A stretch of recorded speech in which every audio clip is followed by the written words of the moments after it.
from our studios in downtown Salisbury. This is WMDT 47 News at 11. Despite years of investigating, some ruthless homicides are still unsolved in Delaware. Tonight, we'll bring you the first part of our week-long series on cold cases in the first state. Plus, it was a hectic summer for the Ocean City Police Department, and with another tourist season right around the corner, how did the popular beach town fare when it came to crime? And social media is taking your typical drinking game to the next level, but medical experts say it's not all in good fun. Good evening and thanks for joining us. I'm David Caldwell. More news in less time starts now.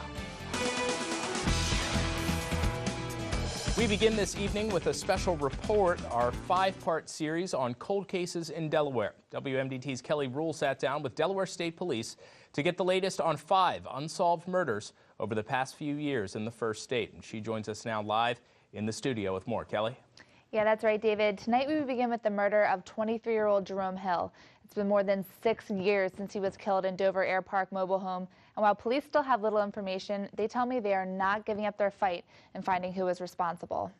August 18th, 2007, a night amongst friends on Carpenter Street in Dover Air Park that took a turn for the worse. Police say 23-year-old Jerome Hill was at a 24-year-old's home at this location, and around 2:15 a.m., 3 to 4 suspects entered the home, striking the 24-year-old in the face with what appeared to be a revolver and shooting him in the right thigh. Hill was shot multiple times in the head, killing him. Police say it was from this mobile home where 3 to 4 suspects fled in an unknown direction, and they are still unaware if they took any property after the invasion. The surviving victim gave little help to police. He wasn't able to give us a clothing description, an age, or anything of that nature. But we are tending to believe that they were male suspects. Now, more than 6 years later, the mobile home has been replaced with a new one, vacant and up for sale. Neighbors aren't even familiar with the incident. There was no indication that, this residence itself stood out more than any other. Police say they still have not ruled out drugs as a factor in the incident and believe the home may have been targeted. And as for the reason why, they still aren't giving up. At this time, we don't have any descriptors on the suspects, but we're looking for anything or any witnesses that were in that area at the time. Now, Delaware State Police say their investigation is ongoing and they are looking for any tips that could help them follow up on this homicide. So if you have any information, call 1-800-TIP-3333. And police are asking everyone to keep in mind that through this line, callers will be able to give information anonymously. David? All right, Kelly, thank you very much for your report tonight. And be sure to tune in to WMDT at 6, 10, and 11 the rest of the week to catch more stories on the cold cases in Delaware. The state of Maryland has dropped its case against a former Wicomico High School football coach accused of child abuse. According to State's Attorney Matt Massarello, the alleged victim did not want to testify against David Nettles again, so all remaining charges are therefore dropped. This would have been the 3rd time going to trial for Nettles. He was accused of sexually abusing a former student who was 17 at the time of the alleged abuse. Back in July, a judge declared a mistrial after a jury was unable to arrive at a unanimous verdict. It's a lot for a victim to go through a trial such as that. He's just elected that at this point in time, he just doesn't want to go through it yet a 3rd time. At this time, the state says no other charges or cases are pending against Nettles.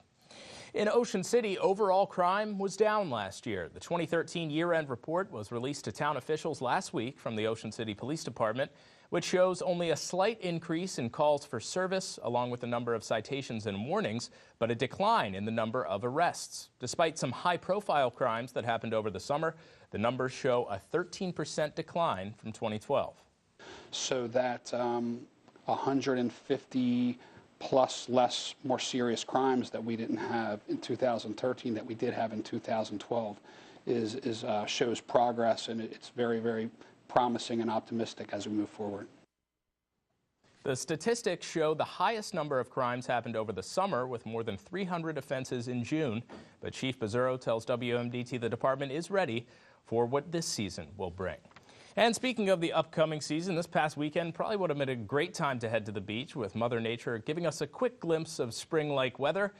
But winter isn't finished with us just yet. Let's send it over to Chief Meteorologist Travis Michaels for more on what to expect this week. Hey, Travis. Well, thank you so much, David. Yes, I think we were kind of spoiled this weekend with those temperatures in the 70s and the 60s. Fantastic conditions. But it's all leaving us as we go through the rest of this week. That's right, some cooler air moving back into the area. Temperatures today, very seasonable in the upper 40s, but we're going to be cooling down quickly as we go overnight tonight and through the rest of the week. Currently 36 for us here in Salisbury, 33 in Charleston, and some cooler temperatures in the teens off to the north. We actually see overnight lows in the teens as we go through the rest of this week. But currently we're looking at some clear skies out there. There is a little bit of snow moving through the Mississippi Valley. That is moving into our area potentially as we go through your afternoon tomorrow, but a better chance for snow arriving as we go through your Wednesday, about mid-morning into early afternoon. And with all that snow and all this cooler weather that I'm talking about, well, that pretty much means that winter is not done yet for us here on the peninsula. Some cooler weather still and even more chances for snow in the extended forecast. Stay tuned for that, plus your full 7-day in just a few more minutes. David? All righty, thank you, Travis. Maryland's Chiefs of Police and Sheriff's Association are coming together in opposition of legalizing marijuana.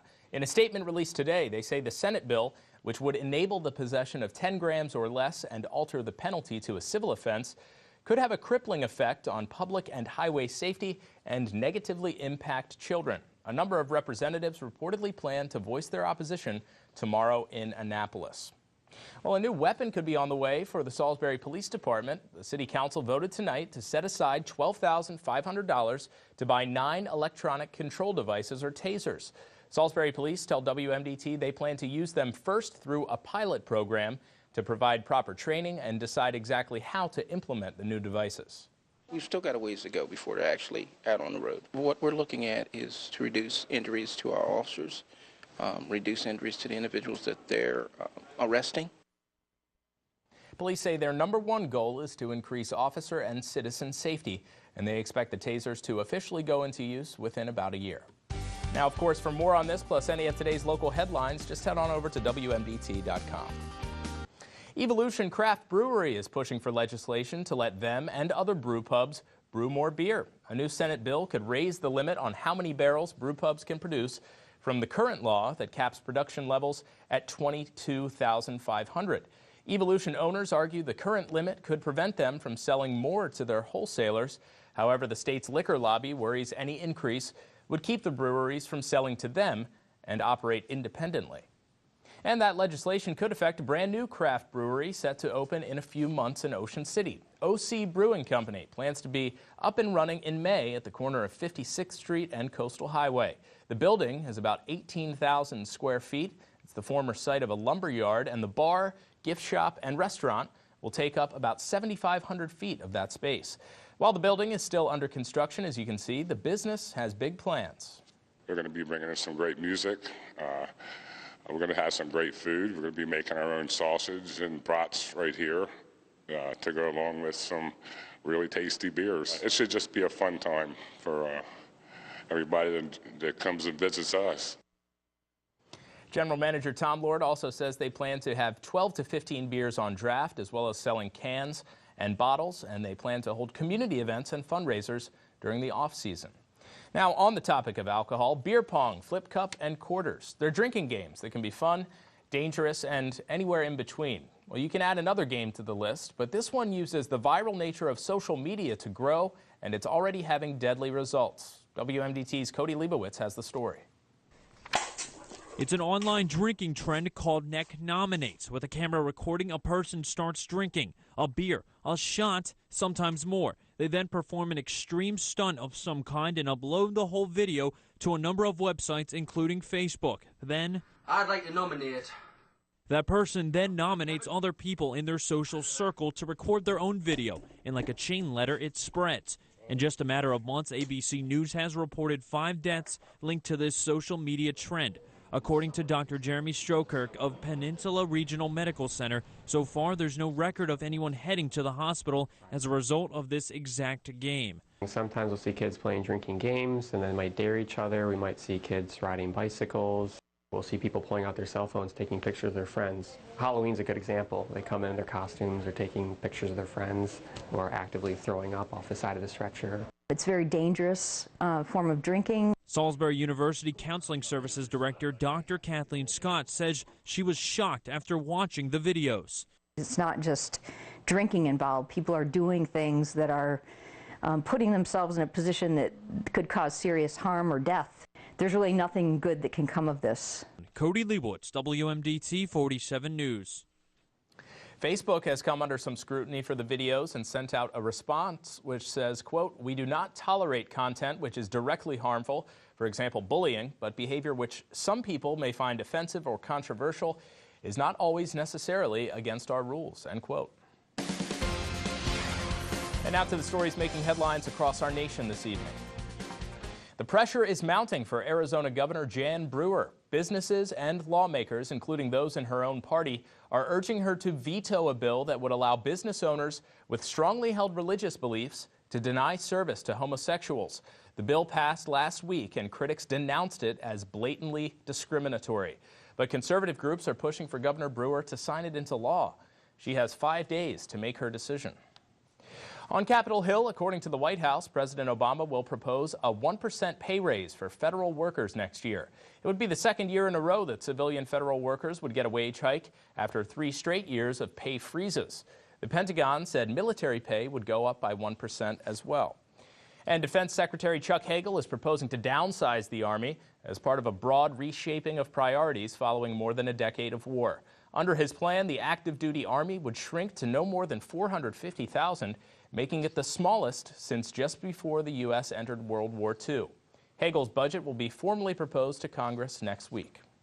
Still to come tonight, experts are urging doctors to keep up with the times when it comes to yearly checkups. We'll explain after the break. And they look like your average family, but their tale of how Baby Made 3 is anything but. Their story is straight ahead. Stay with us. Find these stories and more at WMDT.com. You're watching WMDT 47 News at 11 with Emily Lampa, David Caldwell, and Chief Meteorologist Travis Michaels with weather. WMDT 47 News continues right now.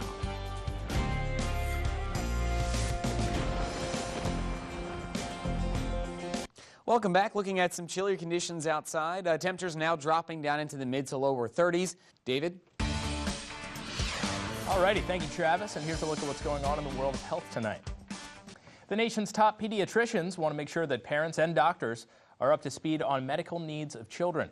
The American Academy of Pediatrics have updated their checkup guidelines, suggesting that doctors should test middle school-age children for high cholesterol and start screening for depression at age 11. The group also says doctors should test older teens for HIV. Moving now to the story of a local mother who survived a deadly form of cancer, all while pregnant. It's an amazing story of beating the odds, and WMDT's Emily Lampa reports. And some milk? The Buchanans look just like any happy family, but their story about how Baby Makes 3 is anything but ordinary. It's an unbelievable survival story which started in October 2011. Very, very excited, happy. We had a whole month of knowing we were pregnant and just having a happy, I want to say, normal pregnancy. Just weeks into her pregnancy with her son Brooks, Kelly Buchanan found out there was a mass growing in her abdomen. They didn't think it could be cancer. They said there's no way you can get pregnant if you had cancer. But a week before Thanksgiving, I can remember Scott and I were sitting on the couch watching The Biggest Loser, and I just got in the most pain ever. I couldn't stand up. I couldn't move. I mean, I sat here for an hour just seeing if it would go away, and it was just so bad. I mean, I couldn't do anything to comfort myself. Their initial thought was miscarriage, but at the hospital, doctors found that the mass had erupted, so they rushed Kelly to Christiana Hospital. Emergency surgery revealed the ovarian cancer. Doctors removed her right ovary and fallopian tube and said that she had to start chemo. She was about 3 months pregnant. Well, it was very overwhelming. We had to be strong. We had to live day by day. She had to decide if she wanted to fight the cancer aggressively or take a less aggressive route to save her life. Sometimes options are scarier, too. You just want somebody to tell you what to do. She opted for less. And the doctor had to keep reassuring us that I have to be around for my baby. You can't just worry about having him, and then you've got to be around for 20, 30, as many years as possible, obviously, to raise him. So that was a major concern, too. Emily Lampa, WMDT 47 News. And the last month and a half of the pregnancy, Kelly was hospitalized. Brooks came out about 4 weeks early, but amazingly, He had no severe complications from the chemo, a healthy baby boy.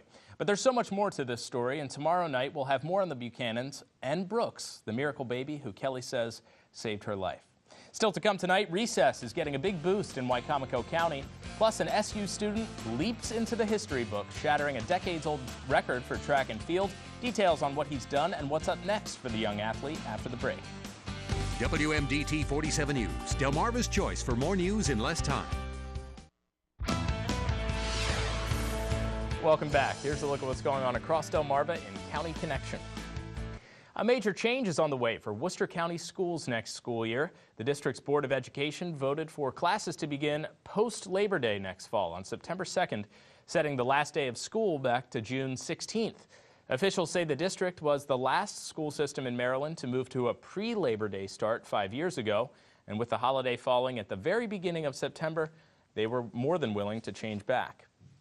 And changes are in the works for Wicomico County schools as well. Recess will be getting a shakeup with a new program being tested at 2 county elementary schools. The goal? Add a little bit of structure to recess, with a program that hopes to get kids moving, learn about cooperation, and of course, blow off some steam. WMDT's Jared Hill reports.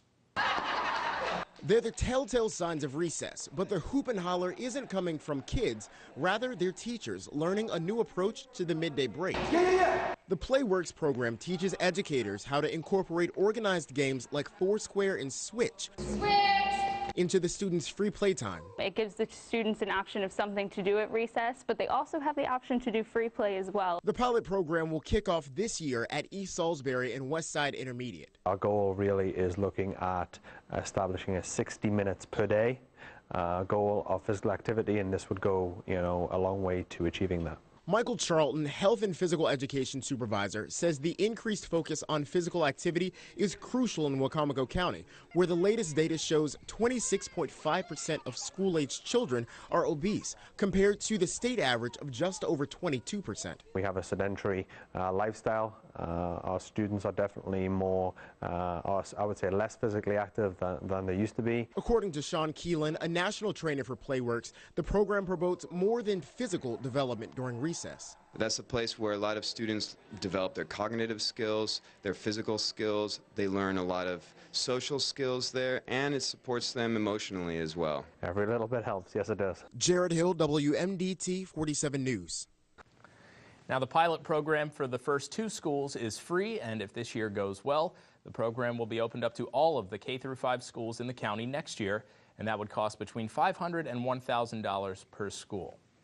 A Salisbury University athlete jumped right into history this weekend at the 2014 Capital Athletic Conference Indoor Track and Field Championships. Freshman Zach White broke 2 school records that have been in place since 1976, something that caught him by surprise. The coach was like, "Oh, I think that might be a record," and I was like, "A record? I didn't think I was going to break any records today." It was just exciting. It was really surprising. I felt really good. In the long jump, he hit 23 feet and 3/4 inches, almost 6 inches longer than the previous record, and that puts him in the top 20 in the nation. But he hopes this feat is a short-lived one. Oh, yeah, I'm working on knocking that one down. Try to break a record again, break my own record. Now, Zach also broke the school record in the triple jump by nearly a foot, and that as well puts him in the national top 20. So a big congratulations to Zach. It's a very big deal for anyone, especially for a freshman.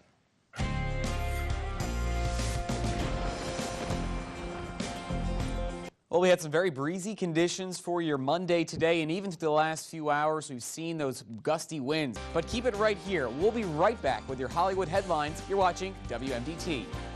Join us on Facebook at WMDT.com.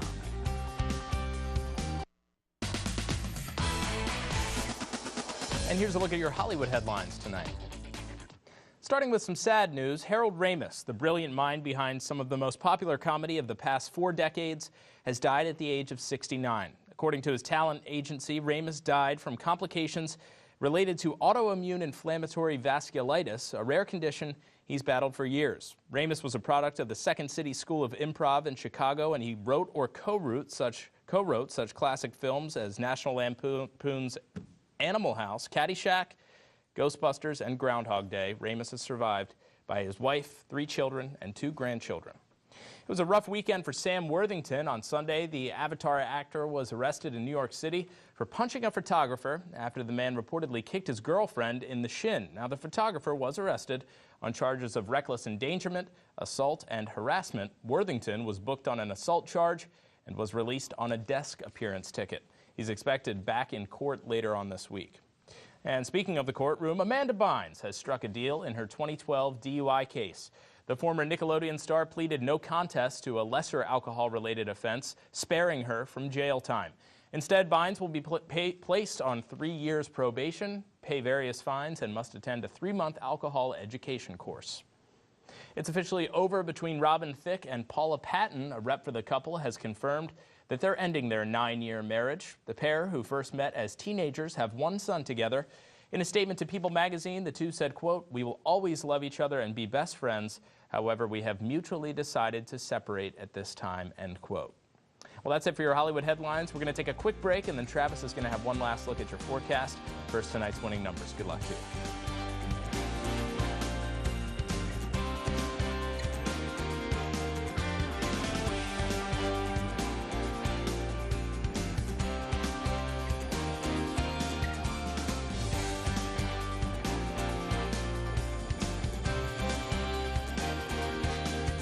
WMDT 47 News, Delmarva's choice for more news in less time.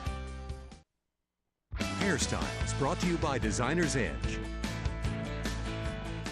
And welcome back. Our good news tonight comes from the Parsonsburg Fire Company, where they just got a grant from the Purdue Foundation for a life-saving system. It provides constant and equal compressions during CPR, especially while patients are being moved, and pauses for responders to provide breaths. And it can be used on patients that are sitting or lying down, and even in rescue situations. We can use this unit to do proper chest compressions while the person's being rescued. And the biggest thing with chest compressions is doing them quickly and doing them properly. We're honored to be able to help them buy this piece of equipment that we know could save the life of one of our neighbors.